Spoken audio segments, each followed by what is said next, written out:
ನಮಸ್ಕಾರ ಸರ್. ನಮಸ್ತೆ sir, Arvind sir. ನಮಸ್ತೆ ರೀ. ಆರಾಮಿದ್ದೀರಾ? ಆರಾಮಿದೆ ಸರ್.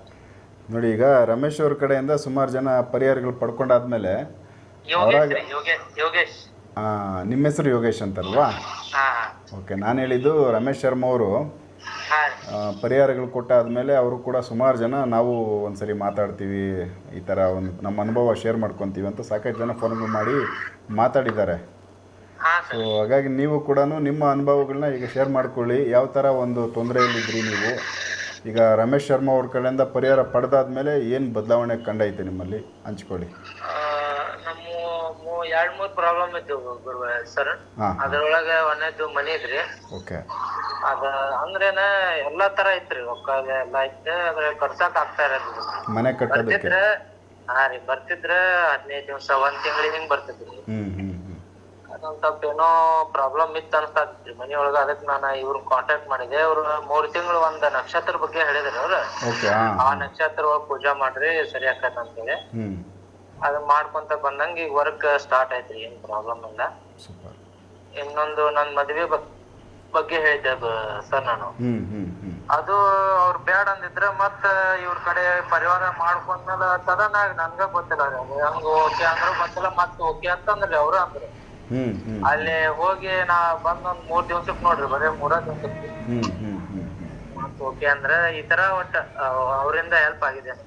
ಪರಿಹಾರ ಪಡೆದು ಎಷ್ಟು ದಿನಗಳಲ್ಲಿ ಈ ತರ ಒಂದು ಮನೆ ಕಟ್ಟಿ? 3 ದಿನ ಗುರುಗಳ. ಇದ ಮನಿದೇನೈತಲ್ಲ ಗುರುಗಳೇ, ಇದ ಕ್ರಮೇಣವಾಗಿ ಬರಾತೈತ್ರಿ.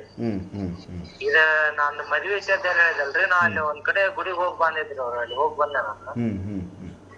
ಹೋಗ್ ಬಂದ ಮೇಲೆ ಬರೀ 3 ದಿವ್ಸ ನೋಡ್ರಿ, ಹೆಚ್ಚು ಕಮ್ಮಿ 3 ರಿಂದ 1 ವಾರ ರೀ. 3 ದಿವ್ಸ 4 ದಿವ್ಸ ಅಂದ್ರೆ ಅಷ್ಟ್ರ ಜಲ್ದಿ ನಿಮ್ಗೆ ಅದು ಹೆಣ್ಣು ಸಿಕ್ಬಿಟ್ಟು ಓಕೆ ಆಯ್ತು ಮದುವೆ ಆಗ? ಹೌದು.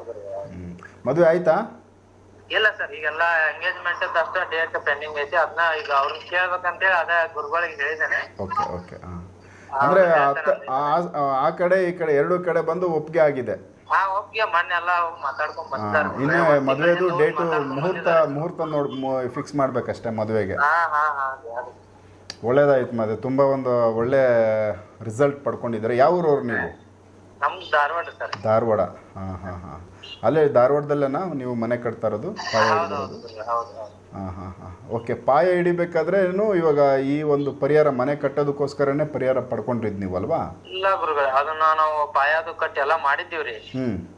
ಆಮೇಲೆ ಸ್ವಲ್ಪ ನಮ್ಮ ಮನೆಯೊಳಗ ಸ್ವಲ್ಪ ಪ್ರಾಬ್ಲಮ್ಸ್ ಅಂದ್ರೆ ಒಂದೊಂದ್ ತರ ಅಂದ್ರೆ ಎಲ್ಲ ಇತ್ರಿ, ಆದ್ರೂ ಆಗ್ತಿದ್ದಿಲ್ಲ. ಅದ್ ಯಾಕೋ ಗೊತ್ತಿಲ್ಲ. ಓಕೆ. ಕೆಲಸ ನಡೀತಾ ಇರ್ಲಿಲ್ಲ? ನಡೀತಿತ್ರಿ. ಅದು ನಡ್ದಂಗ ಆಗ್ತಿಲ್ಲ. ಅಂದ್ರೆ ಸ್ಪೀಡ್ ಆಗಿ ವರ್ಕ್ ಆಗ್ತಿದ್ದಿಲ್ರಿ. ಅದು ಫುಲ್ ಸ್ಲೋದಾಗಿತ್ರಿ ಎಲ್ಲ. ಈಗ ಸಡನ್ ಆಗಿ ಸ್ಪೀಡ್ ಆಗಿ ಹೋಗತ್ರಿ ಎಲ್ಲ. ಒಳ್ಳೇದಾಯ್ತು. ಮತ್ತೆ ಸ್ಪೀಡ್ ಆಗಿ ಕೆಲಸಗಳು ನಡೀತಾ ಇದೆ. ನೀವೇನ್ ಕೆಲಸ ಮಾಡ್ಕೊಂಡಿದ್ದೀರಾ ಸರ್? ನಾವೀಗ ಕಂಪ್ನಿ ಹೋಗ್ತೇವೆ. ಕೆಲ್ಸಕ್ಕೆ ಹೋಗ್ತೀರಾ? ಹೌದೌದು. ಒಳ್ಳೇದಾಗ್ಲಿ. ರಮೇಶ್ ಅವ್ರ ಬಗ್ಗೆ ಮತ್ತೆ ಇನ್ನೇನ್ ನೀವು ಹೇಳಕ್ ಸಾಧ್ಯ? ಏನೆಲ್ಲ ಇನ್ನು ಬೇರೆ ಏನ್ ಬದಲಾವಣೆ ಆಗೈತೆ? ಗುರುಗಳು ಹುಡ್ಕಾಡ್ತಿದ್ದೀರಿ, ನಾವು ಸಿಕ್ಕಂಗ ಆಯ್ತು. ಏನಾದ್ರು ಬೇಕಾದ್ರೆ ಫೋನಲ್ಲೇ ಕಮ್ಯುನಿಕೇಶನ್ ಆಗೋಗ್ಬಿಡುತ್ತೆ. ಹೌದೌದು. ಬಾಳ ಒಳ್ಳೇದ್ರಿ. ಅಲ್ಲೇ ಹೋಗಿ ಭೇಟಿ ಆಗ್ಬೇಕು ಅನ್ನೋದೇನಿಲ್ಲ, ಏನಿಲ್ಲ. ಸಿಂಪಲ್ ಪರಿಹಾರ ಹೇಳ್ತಾರ್ರಿ. ಅವ್ರೇನ್ ರೊಕ್ಕ ಖರ್ಚಾಗುವಂತದೇನ್ ಹೇಳೋದಿಲ್ಲ. ಮತ್ತ ಅವ್ರ ಅಮೌಂಟ್ ಜಾಸ್ತಿ ತಗೋದಿಲ್ಲ. ಓಕೆ. ಮನೆ ಕೇಳಿದಕ್ಕೂ ನೆಮ್ಮದಿ ಅನ್ಸತ್ರಿ ಅಷ್ಟೇ. ಸೊ ನಿಮ್ಗೆ ಒಳ್ಳೇದಾಗಿದೆ ಅವ್ರ ಹತ್ರ ಪರಿಹಾರ ಪಡೆದಾದ್ಮೇಲೆ? ಹೌದೌದು. ಓಕೆ, ಸಂತೋಷ ಆಯ್ತು ಸರ್ ನೀವು ಮಾತಾಡಿ. ನೀವು ಮಾತಾಡಿದ್ದು ನಮ್ಗೆ ಸಂತೋಷ ಆತ್ರಿ. ಓಕೆ. ನಮಸ್ಕಾರ. ಯೂಟ್ಯೂಬ್ ನಾಗ ನೋಡ್ತಿದ್ದೀವಿ ನಾವು. ನಿಮ್ ಕೂಡ ಮಾತಾಡಿದ್ ನಮಗೂ ಸರಿ ಅನಿಸ್ತದೆ. ಓಕೆ. ಧಾರವಾಡ ಕಡೆ ಬಂದಾಗ ಭೇಟಿ ಮಾಡ್ತೀನಿ ಬಿಡಿ ನಿಮ್ಮನ್ನ.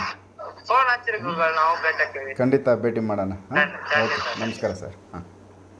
ಹೇಳಿ ರಮೇಶ್ ಅವರು, ಯಾವ ಥರ ಇವ್ರದ್ದು ಪ್ರಾಬ್ಲಮ್ ಇತ್ತು, ಯಾವ ಥರ ನೀವು ಪತ್ತೆ ಮಾಡ್ಕೊಂಡ್ರಿ ಇವ್ರ ಸಮಸ್ಯೆನ, ಏನು ಪರಿಹಾರ? ಸರ್, ನಾನು ಮೊದಲೇ ಎಪಿಸೋಡಲ್ಲಿ ಹೇಳ್ದಂಗೆ ಯಾರೇ ಫೋನ್ ಮಾಡಿದ್ರು ನನಗೆ ಅವರು ಪ್ರಾಬ್ಲಮ್ ವಿತಿನ್ ಸೆಕೆಂಡ್ಗಳಲ್ಲಿ ಗೊತ್ತಾಗ್ಬಿಡುತ್ತೆ ಸರ್. ವಾಯ್ಸ್ ಮುಖಾಂತರನ ಇಲ್ಲ ಏನು ನಂಬರಾ? ಏನು ನಂಬರ್ ನೋಡಿದ ತಕ್ಷಣ ಅವ್ರ ವಾಯ್ಸು ವಿತ್ ಅವ್ರ ಮೊಬೈಲ್ ನಂಬರ್ನ ನಾನು ಒಂದು ಸತಿ ಕಣ್ಣಾಯಿಸಿದ್ರೆ ಅದು ಯಾರೇ ಫೋನ್ ಮಾಡಿದ್ರು ನನಗೆ ಗೊತ್ತಾಗ್ಬಿಡುತ್ತೆ ಪ್ರಾಬ್ಲಮ್ಮು.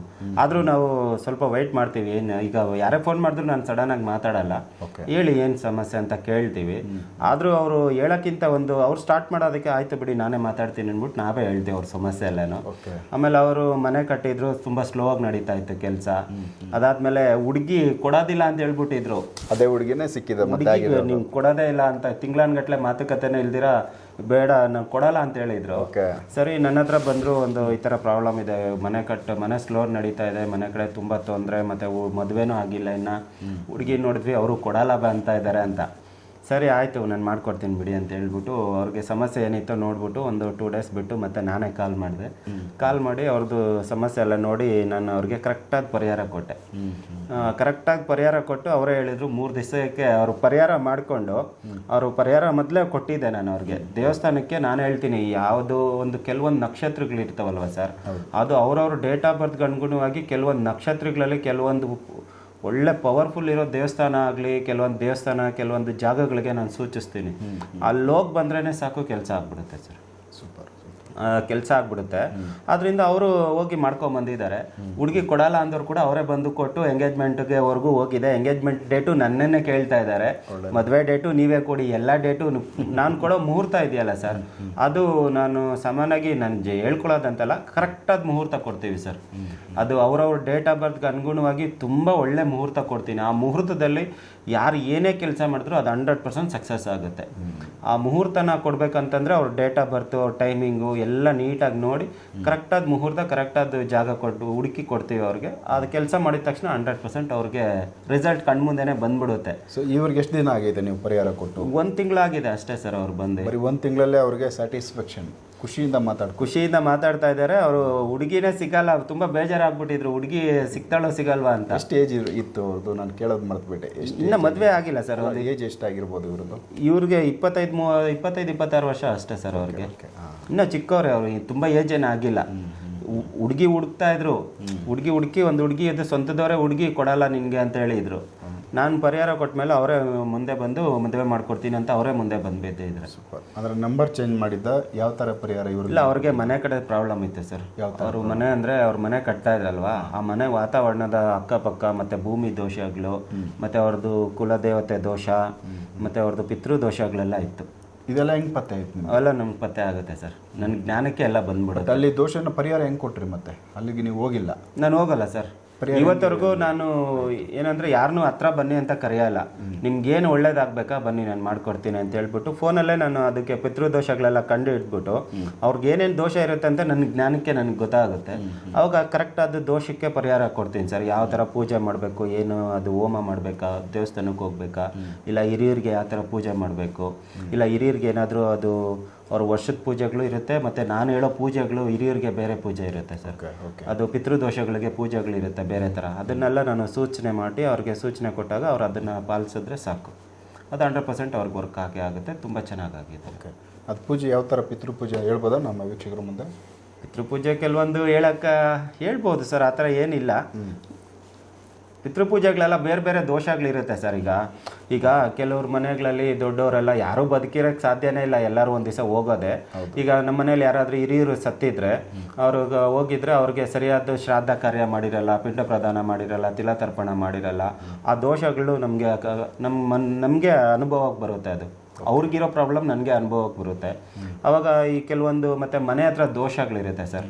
ನಾನು ಲಾಸ್ಟ್ ಎಪಿಸೋಡಲ್ಲೂ ಮಾತಾಡಿದೆ ಭೂಮಿ ದೋಷಗಳ ಬಗ್ಗೆ. ಆ ದೋಷಗಳು ಎಲ್ಲ ಸೇರಿ ಒಟ್ಟಿಗೆ ಅವ್ರಿಗೆ ಬಂದ್ಬಿಡುತ್ತೆ ಅದು ಪ್ರಾಬ್ಲಮ್ಸು. ಭೂಮಿ ದೋಷ, ಪಿತೃದೋಷ, ಮತ್ತು ಅವರಲ್ಲಿರೋ ಮೊಬೈಲ್ ನಂಬರ್ ಆಗಲಿ, ಗಾಡಿ ನಂಬರ್ ಆಗಲಿ, ಮತ್ತು ಅವರಲ್ಲೂ ಕೆಲವೊಂದು ದೋಷಗಳಿರುತ್ತೆ.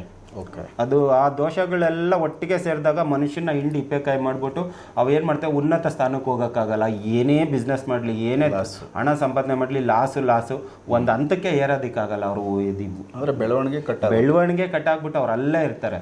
10 ವರ್ಷ ಆಗಲಿ 20 ವರ್ಷ ಆಗಲಿ ಅದನ್ನು ತಿಳ್ಕೊಳ್ಳೋ ಅಷ್ಟೊತ್ತಿಗೆ ಅವ್ರ ಲೈಫೇ ಮುಗ್ದೋಗ್ಬಿಟ್ಟಿರುತ್ತೆ ಎಷ್ಟೋ ಜನದ್ದು. ಪರಿಹಾರ ಮಾಡ್ಕೊಂಡ್ರು ಅದು ಯೂಸ್ ಆಗಲ್ಲ. ತುಂಬ ಜನ ಹೇಳ್ತಾರೆ, ನಾವು ತುಂಬ ಕಡೆ ಹೋಗಿ ಬಂದಿದ್ದೀವಿ, ಏನು ಪರಿಹಾರ ಆಗಿಲ್ಲ. ನಮ್ಮ ವೀಕ್ಷಕರು ಏನಂದರೆ ತುಂಬ ಕಡೆ ಹೋಗಿ ಬಂದ್ಬಿಟ್ಟು ಯಾರನ್ನೂ ಸಾಮಾನ್ಯವಾಗಿ ನಂಬ್ತಾ ಇಲ್ಲ ಜನಗಳನ್ನ. ಯಾರು ಗುರುಗಳೆಲ್ಲ ಒಂದೇ, ಇವರು ಎಲ್ಲ ದುಡ್ಡುಗೋಸ್ಕರ ಫೋನ್ ಮಾಡಿದ ತಕ್ಷಣ ದುಡ್ಡು ಕೇಳ್ತಾರೆ ಅಂತಾರೆ. ಪರಿಹಾರ ತಗೊಂಡ್ಮೇಲೆ ಅವ್ರಿಗೆ ಗೊತ್ತಾಗುತ್ತೆ ಯಾರು ಕರೆಕ್ಟ್ ಆಗಿದ್ದಾರೆ, ಯಾರು ಕರೆಕ್ಟ್ ಆಗಿಲ್ಲ ಅಂತ. ನಾವು ಅದಕ್ಕೋಸ್ಕರನೇ ನಮ್ಮ ವೀಕ್ಷಕರು ಯಾರಾದರೂ ಈ ಥರ ಮಾತಾಡ್ತೀವಿ ಅಂದಾಗ ನಾವು ಡೈರೆಕ್ಟಾಗಿ ಮಾತಾಡ್ಸಿ ಒಳ್ಳೇದಾಯ್ತು. ಅವ್ರಿಗೆ ಪರಿಹಾರಗಳು ಯಾವ ಥರ ಸಿಕ್ಕಿದೆ, ನಮ್ಮ ಬಗ್ಗೆ ಅವ್ರಿಗೆ ಏನು ಅನುಭವ ಇದೆ ಅದನ್ನ ತಿಳಿಸ್ಕೊಡ್ತಾರೆ. ಯಾಕಂದ್ರೆ ಈಗ ಫೋನ್ ಕಾಲ್ಸ್ನ ನಾವು ಏನಕ್ಕೆ ತೊಗೊತಾ ಇದೀವಿ ಅಂದರೆ ನಾವು ನಮ್ಮ ಬಗ್ಗೆ ಆಗ್ಬೋದು, ಇಲ್ಲ ರಮೇಶ್ ಅವ್ರ ಬಗ್ಗೆ ಏನಾದರೂ ವಿಚಾರಗಳನ್ನ ನಾವೇನೇ ಹೇಳಿದ್ರು, ಎಷ್ಟೇ ಒಂದು ವರ್ಣನೆ ಮಾಡಿ ಹೇಳಿದ್ರು ಅದರಲ್ಲಿ ಇದೆಲ್ಲ ಸತ್ಯನಾ ಇಲ್ಲ ಇದ್ರ ಸುಮ್ಮನೆ ಕತೆ ಕಟ್ಟಿ ಹೇಳಿದ್ರ ಅನ್ನೋ ಥರ ಒಂದು ಕಾಣಿಸ್ಬಿಡುತ್ತೆ. ಹಂಗಾಗಿ ನಾವು ಮಾತಾಡೋದಕ್ಕಿಂತ ಪಬ್ಲಿಕ್ ರಿಸಲ್ಟ್ ತೊಗೊಂಡವರು ಪರಿಹಾರ ಪಡೆದಾದ್ಮೇಲೆ ರಿಸಲ್ಟ್ ಸಿಕ್ಕಿರಬೇಕು. ಅಂಥವ್ರನ್ನೇ ಡೈರೆಕ್ಟ್ ಮಾತಾಡಿಸಿದಾಗ ಸೊ ಅವ್ರ ಅನುಭವಗಳನ್ನ ಅವ್ರು ಶೇರ್ ಮಾಡ್ಕೊತಾರೆ. ಹಾಗಾಗಿ ಅವರು ಇವ್ರ ಕೆಲಸದ ಬಗ್ಗೆ ಇನ್ನೇನು ನಂಬಿಕೆ ಇರುತ್ತೆ ಅನ್ನೋದ್ರ ಬಗ್ಗೆ ನಾವು ಒಂದು ಈ ಎಪಿಸೋಡ್ಗಳ ಮುಖಾಂತರ ಆ ಫೋನ್ ಕಾಲ್ಸೇ ನಮಗೆ ಒಂದು ಪ್ರೂಫು, ಇವರು ಕೆಲಸ ಮಾಡಿ ರಿಸಲ್ಟ್ ಸಿಕ್ಕಿದೆ ಅನ್ನೋದಕ್ಕೆ ಸಾಕ್ಷಿ. ಸೊ ಅನುಭವ, ಅವರ ಒಂದು ಎಕ್ಸ್ಪೀರಿಯೆನ್ಸು ಈ ಫೀಲ್ಡಲ್ಲಿ ಇಷ್ಟು ದಿವಸದಿಂದ ಅವ್ರು ಮಾಡ್ಕೊತಾ ಬಂದಿದ್ದಾರೆ. ಅವ್ರಿಗೆ ಗೊತ್ತಿರೋ ವಿಧಾನಗಳಲ್ಲಿ ಅವ್ರು ಪರಿಹಾರ ಕೊಡ್ತಾ ಬಂದಿದ್ದಾರೆ. ಎಲ್ಲರಿಗೂ ಒಂದೇ ಥರ ಪರಿಹಾರ ಇರೋದಿಲ್ಲ. ಸಮಸ್ಯೆ ಏನಿದೆ ಅದಕ್ಕೆ ಸಂಬಂಧಪಟ್ಟಂತೆ ಪರಿಹಾರ ಬೇರೆ ಬೇರೆ ಬೇರೆ ಇರುತ್ತೆ ಅವರಲ್ಲಿ. ಸೊ ತಮ್ಮಲ್ಲಿ ಕೂಡ ಯಾರಾದರೂ ಅವರನ್ನು ಸಂಪರ್ಕ ಮಾಡಬೇಕು, ನಾವು ಮಾತಾಡಬೇಕು ಅನ್ನೋರು ಡೈರೆಕ್ಟ್ ಫೋನ್ ಹಚ್ಚಿ ಮಾತಾಡ್ಬೋದು. ಇದೊಂದು ವಿಚಾರ ನಿಮ್ಮ ಗಮನಕ್ಕೆ ತೊಗೊಂಬಂದಿದ್ದೀವಿ. ನೆಕ್ಸ್ಟ್ ಬೇರೆ ವಿಚಾರಗಳನ್ನ ನಾನು ರಮೇಶ್ ಶರ್ಮಾ ಅವ್ರ ಜೊತೆ ಮಾತಾಡ್ತೀನಿ. ನಮಸ್ಕಾರ. ನಮಸ್ತೆ ವೀಕ್ಷಕರೇ.